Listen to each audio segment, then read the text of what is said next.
Sumber. Tab. www.dokpengwi.org. Word Content Uploads 2015-06 Ensiklik Lumen Fidei. PDF. Surat ensiklik Terang Iman dari Sri Paus Fransiskus kepada para uskup, imam dan diakon kaum religius dan umat awam tentang iman. Terang iman. Demikianlah cara tradisi gereja berbicara mengenai karunia besar yang dibawa oleh Yesus. Di dalam Injil Yohanes, Kristus berkata mengenai dirinya, "Aku telah datang ke dalam dunia sebagai terang, supaya setiap orang yang percaya kepadaku jangan tinggal di dalam kegelapan." Jo 12:46. Santo Paulus menggunakan gambaran yang sama. Sebab Allah yang telah berfirman, "Dari dalam gelap akan terbit terang." Ia juga yang membuat terangnya bercahaya di dalam hati kita. 2 Kor 4:6. Kaum pagan yang lapar akan terang telah menyaksikan perkembangan kultus dewa matahari, Sol Invictus, yang diseru-serukan setiap hari saat matahari terbit. Namun demikian, meskipun matahari lahir baru setiap pagi, jelaslah bahwa matahari tidak dapat memancarkan sinarnya kepada seluruh keberadaan umat manusia. Matahari tidak dapat menerangi semua realita. Cahayanya tidak dapat menembus bayangan kematian, tempat di mana mata manusia tertutup dari cahayanya. Tidak seorang pun, tulis Santo Justinus Martir, yang pernah siap untuk mati demi imannya akan matahari. 1. Sadar akan luasnya cakrawala yang telah dibentangkan oleh iman mereka. Umat Kristen menyebut Yesus sebagai matahari yang sejati, yang sinarnya mengaruniakan kehidupan. 2. Kepada Marta, yang menangisi kematian saudaranya Lazarus, Yesus berkata, "Bukankah sudah kukatakan kepadamu, jikalau engkau percaya engkau akan melihat kemuliaan Allah?" Yoh 11:40. Mereka yang percaya, melihat. Mereka melihat dengan terang yang menerangi seluruh perjalanan hidup mereka. Karena terang itu datang dari Yesus yang bangkit, bintang fajar yang tak pernah terbenam. Sebuah terang ilusi.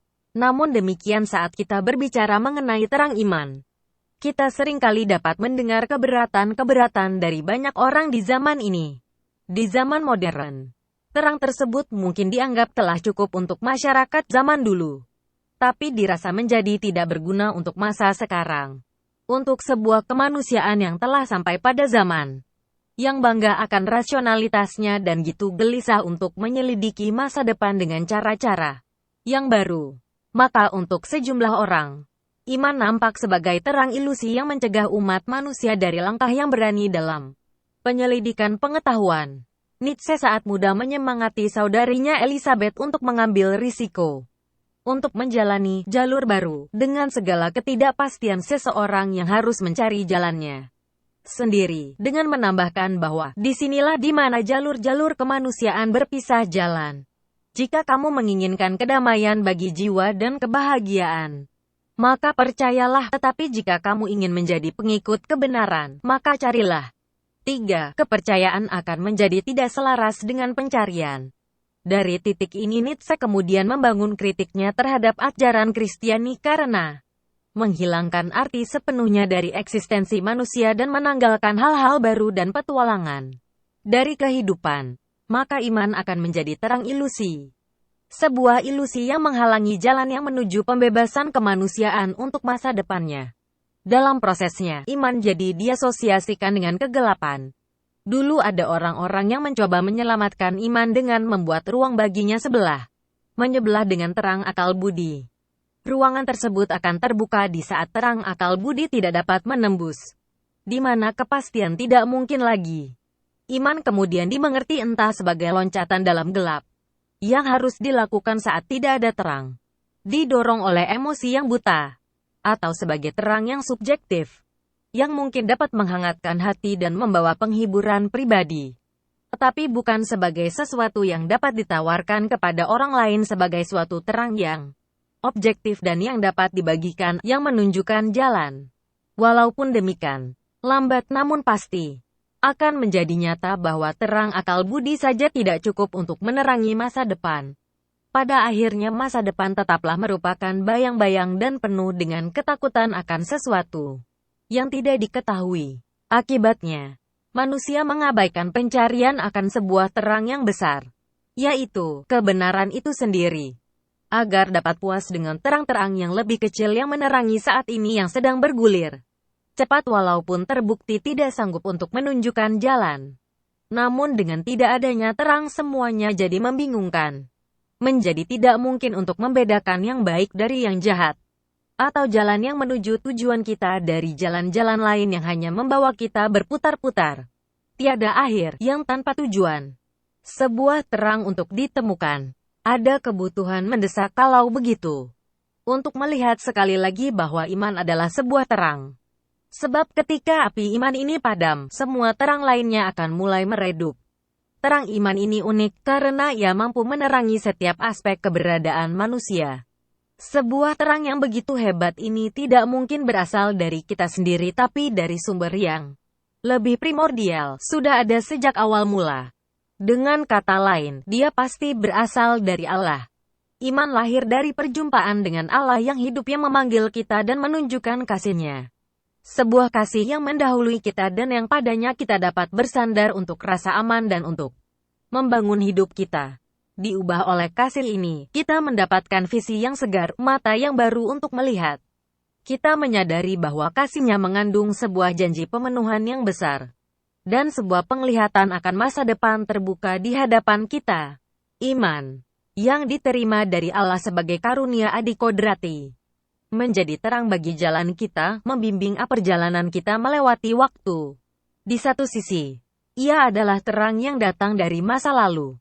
Terang dari ingatan mendasar akan kehidupan Yesus yang menyatakan kasih-Nya yang layak untuk dipercaya secara sempurna, sebuah kasih yang mampu mengatasi maut. Namun karena Kristus telah bangkit dan membawa kita melampaui maut. Iman juga adalah sebuah terang yang datang dari masa depan dan membukakan di hadapan kita sebuah wawasan yang luas yang membimbing kita keluar dari diri kita yang terisolasi menuju luasnya persekutuan. Kita menjadi melihat bahwa iman tidak tinggal dalam bayangan dan kesedihan. Ia adalah terang bagi kegelapan kita. Dante, dalam Divine Comedy, setelah mengakui imannya di hadapan Santo Petrus, menjabarkan bahwa terang itu seperti sebuah percikan, yang kemudian menjadi sebuah api yang membara dan seperti sebuah bintang surgawi dalam diriku yang gemerlap. 4. Terang iman inilah yang sekarang akan saya pandang dengan seksama, supaya ia dapat tumbuh dan menerangi masa sekarang. Menjadi sebuah bintang yang menerangi cakrawala perjalanan kita di saat umat manusia secara khusus membutuhkan terang. Kristus pada malam sebelum sengsaranya meyakinkan Petrus, "Aku telah berdoa untuk engkau, supaya imanmu jangan gugur." Luke 22:32. Ia, Kristus kemudian menyuruh dia untuk menguatkan saudara-saudarinya dalam iman yang sama itu. Sadar akan tugas yang dipercayakan kepada penerus Petrus, Paus Benediktus ke-16 mengkumandangkan tahun iman saat ini. Sebuah saat penuh rahmat yang membantu kita untuk merasakan sukacita besar dari mengimani dan untuk memperbaharui ketakjuban kita akan luasnya wawasan yang dibuka lebar oleh iman. Untuk kemudian mengakui iman itu dalam kesatuan dan integritasnya. Dengan setia kepada kenangan akan Tuhan dan ditopang oleh kehadirannya dan oleh karya Roh Kudus. Keyakinan yang lahir dari sebuah iman yang membawa keagungan dan pemenuhan bagi hidup. Sebuah iman yang berpusat pada Kristus dan pada kekuatan karunia-Nya. Menginspirasikan misi orang-orang Kristen yang pertama. Pada kisah para martir, kita membaca dialog berikut ini antara seorang prefek Romawi yang bernama Rusticus dan seorang Kristen yang bernama Hierax. "Di mana orang tuamu?" sang hakim bertanya kepada sang martir. Ia menjawab, "Ayah kami yang sejati adalah Kristus dan ibu kami adalah iman akan Dia." 5. Untuk orang-orang Kristen mula-mula, iman sebagai sebuah perjumpaan dengan Allah yang hidup, yang disingkapkan dalam diri Kristus, sungguh adalah sebuah sosok ibu. Karena ya, iman telah membawa mereka kepada terang itu dan telah memberikan kelahiran dalam diri mereka kepada kehidupan ilahi. Sebuah pengalaman baru dan sebuah visi yang bercahaya akan eksistensi yang untuknya mereka dipersiapkan untuk memberikan kesaksian publik sampai akhir. Tahun iman diinaugurasikan pada peringatan ke-50 tahun pembukaan Konsili Vatikan II. Ini sendiri merupakan indikasi yang jelas bahwa konsili tersebut merupakan konsili tentang iman.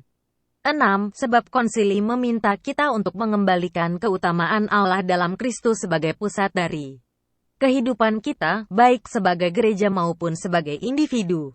Gereja tidak pernah menyepelekan iman. Karena iman adalah hadiah dari Allah yang butuh dipupuk dan dikuatkan sehingga ia dapat terus membimbing gereja dalam peziarahannya. Konsili Vatikan II memungkinkan terang iman untuk menerangi pengalaman manusiawi kita dari dalam, mendampingi para pria dan wanita pada zaman kita dalam perjalanan mereka. Hal ini jelas menunjukkan betapa iman memperkaya hidup dalam semua dimensinya. Beberapa pemikiran ini tentang iman, dalam kesinambungan dengan semua yang telah diajarkan oleh Magisterium Gereja tentang kebajikan teologis ini. 7. Dimaksudkan untuk melengkapi apa yang telah ditulis oleh Paus Benediktus ke-16 dalam surat-surat ensikliknya tentang kasih dan pengharapan.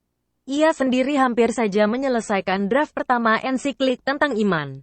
Untuk hal ini saya sangat berterima kasih kepadanya. Dan sebagai saudaranya dalam Kristus saya melanjutkan pekerjaan baiknya dan menambahkan beberapa kontribusi saya sendiri. Penerus-peterus, kemarin, hari ini dan besok, selalu dipanggil untuk menguatkan saudara-saudarinya dalam harta yang tak ternilai harganya dari iman itu, yang telah diberikan oleh Allah sebagai terang bagi jalan semua umat manusia. Dalam karunia Allah akan iman, sebuah kebajikan adikodrati yang ditanamkan, kita menyadari bahwa sebuah kasih yang besar telah ditawarkan bagi kita. Sebuah kabar baik telah diberitakan bagi kita. Dan saat kita menyambut kabar itu, yaitu Yesus Kristus Sang Sabda yang menjadi daging, Roh Kudus mengubah kita, menerangi jalan kita ke masa depan dan memungkinkan kita untuk melangkah maju sepanjang jalan itu. Di atas sayap-sayap pengharapan. Kemudian iman, harapan, dan kasih yang terajut dengan indahnya menjadi pendorong utama kehidupan Kristiani saat ia melangkah maju menuju persekutuan penuh dengan Allah. Tapi seperti apakah jalan ini yang dibukakan oleh iman di hadapan kita? Apa asal-usul terang yang kuat ini yang menerangi perjalanan dari sebuah hidup yang sukses dan berbuah limpah?